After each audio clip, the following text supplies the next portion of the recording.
안녕하세요. Good morning. That actually means hello in Korean.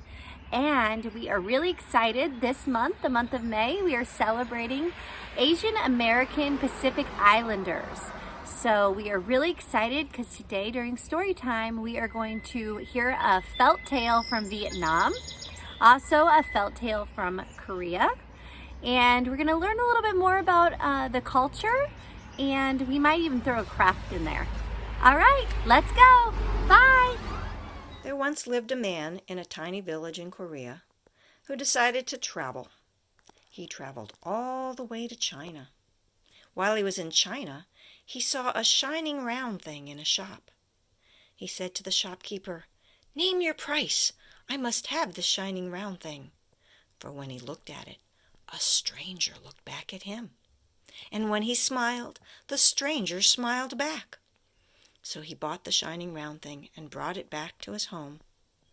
Because it was very special, he kept it hidden in a corner of his house, and he would wait until no one was around and take out the shining round thing and smile at the stranger, and the stranger smiled back. And he would stick his tongue out, and the stranger would stick his tongue out too. One day the man left the shining round thing and went out for the day. His wife wondered what it was he was keeping hidden in a corner of the house. So she found the shining round thing, and she looked. "Oh, my goodness," she said. "Look at this beautiful woman. My husband has brought back a new wife from China.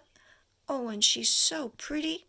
I'm afraid he won't love me anymore." And she started to sob. The man's mother lived with them, and she came to see what was making her daughter-in-law cry. "What's the matter, my child?" My husband has brought a beautiful new wife back from China to be his new wife. He won't love me any more."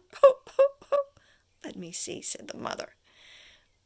"Well, my son has done foolish things," she said, "but look at the old woman he's brought back from China to be his new wife." She was laughing, the wife was crying, and the man's father came to see what the fuss was all about.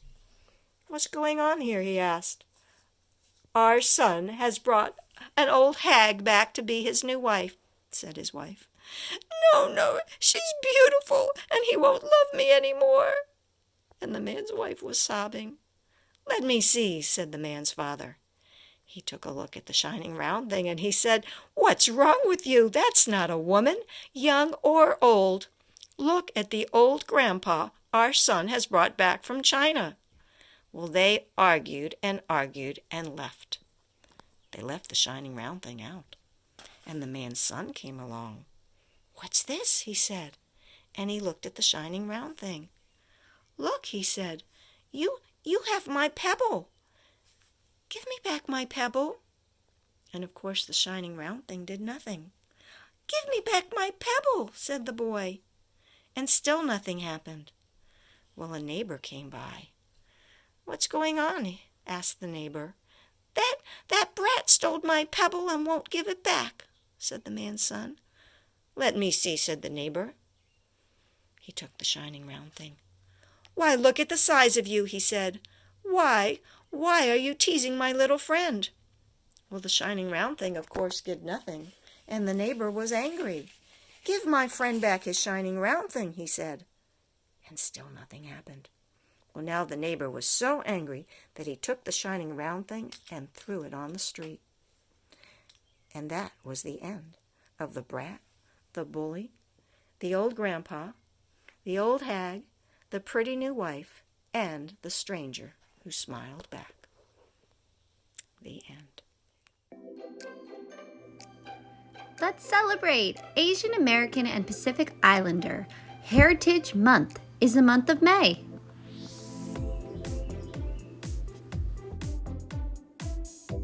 This is a globe.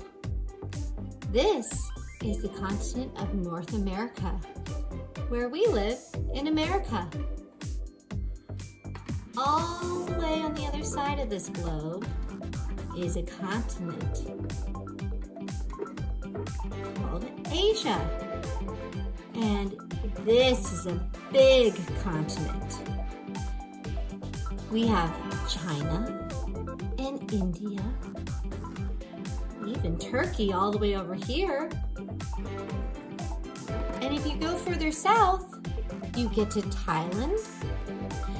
And down here, near the Philippine Sea, are the Pacific Islands, the Philippines. Even a little more south, we have Malaysia. We are very lucky that here in the United States of America, we can celebrate the Asian American Pacific Islander culture.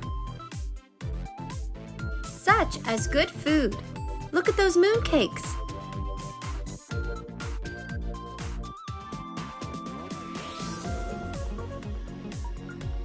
Traditional dances, as well as new modern dances. We can all learn a little bit more about Asian American Pacific Islander culture.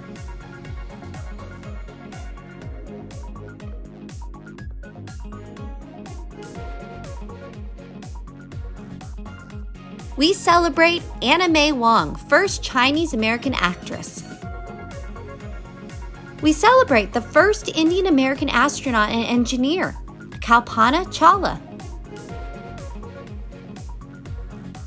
Let's celebrate Yuji Ichioka, Japanese American historian and civil rights activist who first coined the term Asian American. Let's celebrate today and every day Asian American and Pacific Islanders.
Long ago, in the land of Vietnam, Sister Sun lived just above the treetops, and there she would shimmer and shine all the time.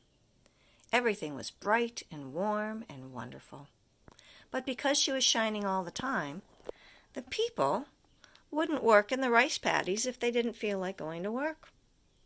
And they would hang their laundry up in her face so that it would dry. And they would put their garbage outside and burn it, and the smoke would sting her eyes. Sister Sun was not happy. Way up in the heavens, her father, the Jade Emperor, knew that his daughter was unhappy, and he came down to visit. "Why are you unhappy, my child?" "The people don't appreciate me," she said. "I'm shining all the time, but if they don't feel like going to work in the rice paddies, nobody goes to work. And they hang their wet laundry up in my eyes to dry, and they put their garbage outside to burn it, and the smoke stings my eyes." "You needn't stay a moment longer," said the Jade Emperor. "Come up to the heavens with me." And so she left. And now it was dark. It was so dark the people couldn't see each other's faces. And it was cold. It was so cold they went inside their houses and stayed there. And now nobody was working in the rice paddies at all. This was a terrible situation. 3 bird friends in the forest got together to talk about it: the duck, the bluebird, and the red rooster. "What are we to do?" they said. "It's so dark we can't even find our food. We must go up to the heavens and beg Sister Sun to come back." "But I can't fly," said the rooster. "Get on my back," said the duck. "I'll take you." And so the 3 friends flew across the eastern sea all the way up to the heavens where Sister Sun was staying with her father. "Please, please," they begged, "please come back. We miss you so much. The people are not getting to work, and we can't see to find our food." "But I'm not appreciated," said Sister Sun. "I shine and shine all the time, and if the people don't feel like getting to work, they don't go to work in the rice paddies. And they hang their laundry up in my face to dry, and they put their garbage outside to burn, and the smoke stings my eyes. Please, please come back," begged the birds. "We miss you so." They talked a long time, and finally they came up with a compromise. They decided that Sister Sun should come and shine for a time, but then go back to visit her father, the Jade Emperor, up in the heavens, and she would be missed, and that would make the people appreciate her when she came back to shine again. It was agreed. "And how will I know when to come?" asked Sister Sun. "I know," said the rooster. "I'll crow to wake you up." "And I will sing my song," said the bluebird, "when it's time for you to cross the eastern sea." And so the compromise was reached. The three bird friends flew back home across the eastern sea, and very soon after they kept their promise. The rooster crowed. Can you make that sound? And Sister Sun woke up. And the bluebird sang. Can you make that sound? Tweet.